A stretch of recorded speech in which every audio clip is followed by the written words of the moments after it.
90% of remodelers go broke within the first 10 years of operation, from even just being a single contractor working on everything to actually having multiple subcontractors and multiple liaisons and partnerships with even designers and whatnot. 90% of them still go broke. And here's how you completely avoid that. I'm going to be breaking this down. If you don't know who I am, my name is Kumar and I help remodelers not go broke, essentially. And today we're going to be going through some billionaire secrets that we've been privy to, some things that will help you 55% close 55% of your leads, double your profits, be able to scale basically infinitely. And I'm going to be covering this all, trying to get into this as quick as possible. So let's dive straight in. So essentially, this is called speed to lead. Speed to lead is the biggest thing that we see that's a massive issue for a lot of people. So usually what happens is a lot of people come in at this stage, then they hit this section, massive bottleneck. It's not even usually in this kind of funnel shape where slowly it drops off. It's usually like, it's like that, essentially. And right here is about speed to lead. Now, a lot of people will say, oh, no, we don't have qualified leads. This is the issue. Now, the major thing you need to remember and be thinking about when you're actually talking about inbound leads can come from anywhere. Maybe they were scrolling on the toilet. Maybe they were in the line at CVS. Maybe they were on the way to pick up their kids. Maybe they were in the car after picking up their kid, waiting for the kids to get in the car, and they were scrolling on Facebook. And they saw your ad, and they was, oh, okay, let me just, boom. And then you took, on average, so this is a study from a company called Market Sharp. And essentially, Market Sharp, you can see their numbers here, how many users they have and whatnot. So they're qualified to say, like, well, here's what the study came back with. And it took 2.6 attempts. So this is phone, text, and email. Across all of that, they only sent 2.6 on average. The average time before a phone response was 61 hours and 1 minute. The average time for an email response attempt was 19 hours and 1 minute. Now, there was a study by LRM, which is a company that specializes in lead response management, essentially, and they did a study, and there was a 21x increase in the actual ability to close a lead and qualify them for the next stage, essentially, just by responding in the first 5 minutes. And that's something that we've seen across multiple like portfolio companies as well. And this man, Axel Mosey, who is the $100 million man, which is what he's known for, because he has, you probably can't, I can't zoom in here, but there's this plaque that he got, was each one of those circles is for 25 million. Now, in essence, he has a video here about... Now, I recently talked to a restoration company, and he told me he was converting 55% of his leads, not calls, leads. And I was like, well, how many leads a day do you get? He said 2 or 3. Okay, so what's the process? He's like, oh, it's really simple. My aunt, I pay her $60,000 a year, and she has only one job. She has no responsibility in the company. Besides, the moment a lead comes in, you stop having sex with your husband, you stop cooking, you stop loving your child, and you immediately call the lead. That's the only responsibility. She just has to make 3 calls a day at the moment the leads come in. He pays her $60,000, and that brings in millions of dollars of revenue. Okay, so you heard it. You heard it yourself. And right now, the company he's running is doing about $250 million a year. So allegedly, he might know a thing or two about scaling companies. Now, on to the next thing. So, selling on value. So there's a man called Freud. There's Freud, Nietzsche, and whatnot. But essentially, they all convert. Freud, Nietzsche, I think it's actually Nietzsche, but essentially, they all converge on the same idea that human behavior change is usually about moving away from pain, which will create more pleasure. But the avoidance of pain is essentially why humans do things. So value is created when pain is alleviated, is essentially the phrase. So usually they're in a certain state and they could be in a worse state, but your solution, which is your kitchen remodel, is going to help them get to where they really want to. By the way, I'm not retarded. I can spell state. It just cut off for some reason. I don't know in the picture. But then there's a man, a very, very prominent man. This is one of the most prominent behavior psychologists in the field of marketing and sales psychology, and he has something called the Life Force 8. And Life Force 8 is 8 different things that you can see that essentially are immutable biologically within the human mind. So people are always fighting for survival and want to enjoy their life and have a long life. They want to enjoy their food and beverages, be alleviated from pain and fear and danger, sexual companionship, comfortable living conditions to be superior, winning, keeping up with the Joneses. They don't want to feel like they have the worst house in the neighborhood, whatever. Care and protection of loved ones and social approval. Now, this is kind of abstract, but just to get even deeper. So you'll see that people could have a far worse kitchen, and you've seen it yourself. People could have a far worse kitchen and whatnot, but they usually have an okayish kitchen. Maybe it's just not fully functional and whatnot. But your solution is going to help them avoid maybe budget issues with trying to trust certain contractors and subcontractors and whatnot. The time delay, like how long are they going to have no kitchen for? Are you going to one day just say, oh, well, if you're not going to pay an extra $10,000, we're going to leave your kitchen half done? This is something that they worry about. Or you're going to be trafficking people from the middle of Colombia to finish the job. They don't want a bunch of illegal immigrants in the middle of their house, and a lot of the time. But a lot of people don't really want that. Me personally, I don't want that either. So they want to be able to get here without all of these problems, and your solution should communicate that you can do all of that stuff for them, get them here without having to worry about any of these things. Okay? So in applying the actual LFA, this is a document from another video that I done about how a remodeler in Utah was able to add $400,000 to his monthly revenue in only 32 days using some of the things I'm going to be breaking down right here. So essentially, I'm not going to go through all of them because I'm not going to make this into like a 5-hour video, but in essence, I'll talk about the one that is the strongest, which is survival, enjoyment of life, life extension. So a bigger thing that you can be tying this into, and the reason why this is very, very important, is because the value is created when you show them in reference to the other people why you're different, instead of saying, oh, we're going to sell on price. No, we're the cheapest. Well, no, we can. How much are they doing? We'll do it for cheaper. We'll do it for cheaper. What's your best? And they ask you, what's your best price? You say 27,000. They're like, well, the other guy said he can do it for 23. We can do 23. Wasn't that your best price like 10 seconds ago? How are we suddenly peeled away another 4,000? How have you gone than that? Were you scamming me before, or like was that really your best price? It leads to low trust. So just selling on value instead of trying to tweak with prices is a far higher ROI strategy. So the biggest one I'm going to tie into right now is the health conscious and the survival enjoyment of life extension. That's one of the biggest things in life. Okay, wanting to continue having a heartbeat. And so you probably know about VOC materials and whatnot. And something you could tie into is, look, they might say, oh yeah, but Dan the van man down the street said he would do it for cheaper, and Chuck in the truck said he will do it for like $500. So why should I pay $30,000 for this remodel? And you can say like, okay, no worries, I completely understand, and we get that a lot. And we completely understand if you want to go with those kind of companies.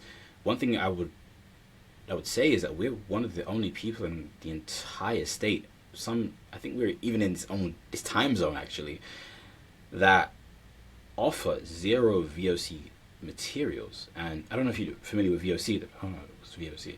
So VOC is a type of finish on countertops and even some like wood finishes and whatnot, where these countertops, when they interact with like high heat, they create a type of chemical that can increase risks of cancer, that can disrupt certain hormones in the body and whatnot. And Katie, right? Yeah, Katie, okay. Katie, be honest with me. What good is it having the most gorgeous kitchen if every single meal that you prepare is slowly poisoning your family?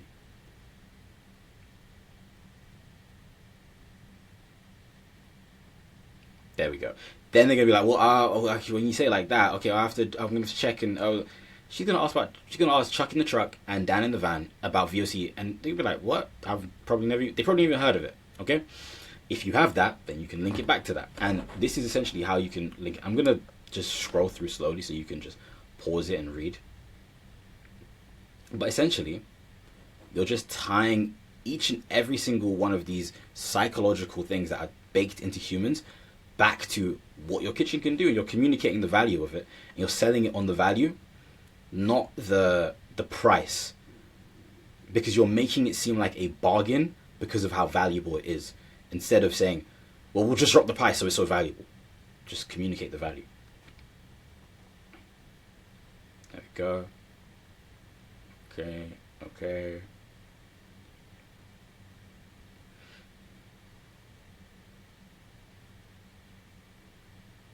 Okay. Now you'll notice that some sections are color coded. I'll just make it very simple for you as well. The pink that's color coded is in relation to pain. So as I said earlier, pain is one of the biggest catalysts for change in human behavior. And one thing you're doing with your marketing and sales, you're trying to change what they're doing from just accepting their current kitchen to saying, well, let's get a new kitchen. That's behavior change. And essentially, pain is the fuel that will make that an attractive move, instead of just staying where they're at and be like, I'm comfortable here, I'm comfortable here. Okay? And that's selling on value. So we're going to go all the way back to the top, essentially. Boom. And nice. Not moving quite as fluid. So, charging too little. Now, this is pretty obvious, but it's not always done right. And if you're selling on value, then you don't have to worry about charging too little, because you can just charge what it's actually worth. It's the major thing. So, virtuous versus vicious cycles of price. You decrease the price, the emotional investment's down, the perceived value is down, the results that they will perceive they'll be getting and whatnot be going down. Demandingness, like how much they're like, okay, well, I've got to get this. And the thing is, if you just communicate the value, they'll be like, look, I'll save it for a couple months and I'll come back. We can't afford it right now. I'll save it for a couple months. I'll come back. Cool. All right. No worries. Revenue for fulfillment per customer. So basically, your profit is just going to go up, basically. But then your profit is going to go up. Your perceived value of self and how you view your company. And like, are we a premium company? Are we just scraping around for whatever? Are we just fighting for whatever scraps is in the market? And then the perception of impact, like how this is a deeper thing as well, because this is also linked to service related industries as well. But the service levels that you can provide as well. Maybe you can give them like a temporary kitchen, because you charge 5,000 extra on average. You can spend an extra 1,000 on having a temporary kitchen for them.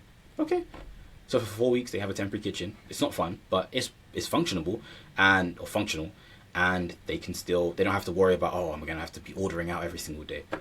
It's a small thing, but it goes a long way, and you can give them a high quality temporary kitchen instead of just like some hobs or some stovetops that are just like for camping or something. Look like they're about to go bankrupt or something. Now, Alex Hormozi is actually the one who wrote this as well, so I'm not going to take credit for something I didn't make, but essentially, this right here, it works, okay? It works. I just charge more, okay? You're just charging too little in general. Now, being everyone's friend is a massive thing I see as well.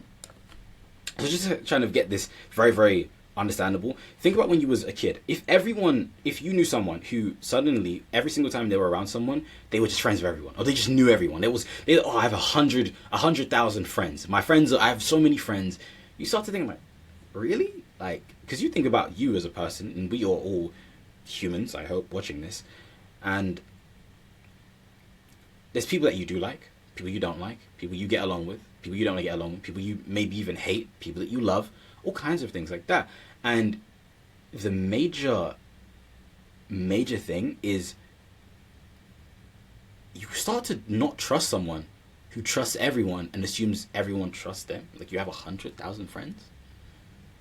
It's kind of weird. And your business, a lot of the times I'm seeing with remodelers, do this with their own business, where they say, oh yeah, we do everything. Yeah, we do pool installs, and we do kitchen, and we do bathroom, and we do countertop replacement service, and we do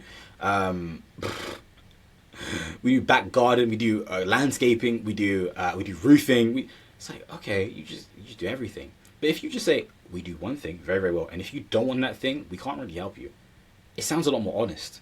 It sounds like, okay, you guys are good at what you do one thing, you do it well, but everyone else it just doesn't really mesh with. I'm sorry, we can't. If you want a pool, we don't do pools. We do amazing kitchens. We make the heart of the home feel like a warm and functional place to be. That's what we do. It sounds a lot more honest than, we do everything so well. We do anything where you need a hammer and a nail, I promise you we're the best of all time. Doesn't sound like it's plausible. How are you so good at everything? Doesn't sound plausible. Then you have to have so much collateral in the form of reviews and referrals and things like that to back it up, because it sounds unbelievable that one company is just amazing at everything all at once. Okay? So don't be everyone's friend. Just be close with the people that it matters with. Okay? Don't be everyone's friend. Now, even deeper than this, stats are sanity. And this is the last one, and I'm leaving the last one as the most important one. Okay, the biggest stat that you can have locked down in your business is the CAC to LTGP ratio. Essentially, the CAC is cost of acquiring a customer, and the LTGP is the lifetime gross profit.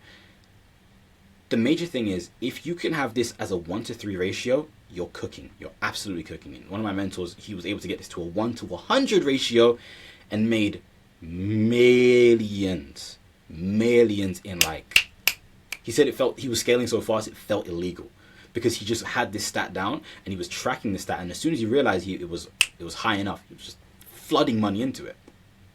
Now, the CAC is obviously the cost to acquire customer. How do you calculate it? What goes into that? So essentially, anything and everything that goes towards helping someone go from a stranger to a paying customer, but not as a fixed cost, as a leverage cost. So let's say your ad spend, maybe you have an ad agency or something. Maybe you have things like a sales team that you have to pay commission, things like that. Yeah. Even maybe the vans you have to send out with estimates or whatever. You can incorporate all of that. How much does it cost for you to get someone who doesn't know anything about you to go from not knowing you to paying you? How much does that system actually cost? Not the cost of your warehouse, not the cost of whatever to do with that, like just your general day-to-day running, but just to acquire a customer. Cool. Then you have the LTGP. LTGP, how do you calculate this? You have the LTV. What's their lifetime value? How much on average does a customer, once they're acquired, how much do they spend? Then you take away the cost of fulfillment. So what goes into fulfillment, making that happen? So the subcontractors, the materials, all these different things. You take that away, and then you have the LTGP. Okay, so the lifetime gross profit. Great. Now you know how much you're spending to make in profit, not how much you're spending to make in revenue, because revenue is for vanity. Cash is sanity, okay? And stats are the truest form of sanity. So if you can get this to a 1-to-3 ratio, and you're gonna have to test and whatnot, maybe you have a kitchen remodel, but then you're trying to do bathroom models as well. We see that a lot with people in the industry. What you could do is say, oh, by the way, if you want your bathroom done as well, we do that as well. And something you can basically factor in, you'll have about a 20% uptake in that. So if you're marketing your kitchens and your bathrooms separately, you might see that the bathrooms are not selling as easily. So you sell the kitchen on the front end and you say, oh, by the way, if you want, we do 10% off your bathroom as well, to remodel that as well, in case you're interested in that. And what you can do is just take 20% of the value on average of that and just tack that on, because that's on average how much people will go for that upsell. So you can just tack on money like that as well. And you can realize that, okay, on front end, I was getting, let's say you're spending $5,000 to make $7,000 in profit with bathrooms, but with kitchens you're spending $5,000 to make $25,000 in profit. Okay, so what you could do is just take the bathrooms and just tack that on. Say like, hey, by the way, if you want, we can do that as well. And you can kind of change how you operate in that way, so you can make your advertising a lot more profitable on the front end, because you know that at least when you spend, this is how much profit you're going to have on average from this one product, and then you can just add that other product on as an extra, as a bonus, instead of advertising it by itself, which is a lot more costly and inefficient. Okay, so I know that's kind of deep there, but I hope that's been of value to you. And if you want systems that help you solve all of these installed into your company overnight, you can apply for the portfolio. I'll be honest, it's not for everyone. If you're looking to get like, I don't know, 1 or 2 more jobs a month, the videos are here for free, so you can just use the videos. But if you're looking to genuinely slowly but surely take over your local market and possibly your city, and if you're really ready for that level of scale, your state, you can apply to the portfolio. But I'll be honest, not everyone gets accepted, and we do cancel a lot of calls. But don't worry, I don't hate you. The videos are here for free for a reason. Enjoy. And if you like the video, you can drop a like on it. If you don't like the video, you can drop a massive dislike and leave loads of hate in the comments. And and yeah, have a great rest of your day. You've been amazing. I've been Kamal, and we're gonna have a great rest of the days. Bye for now. Go ahead and use this.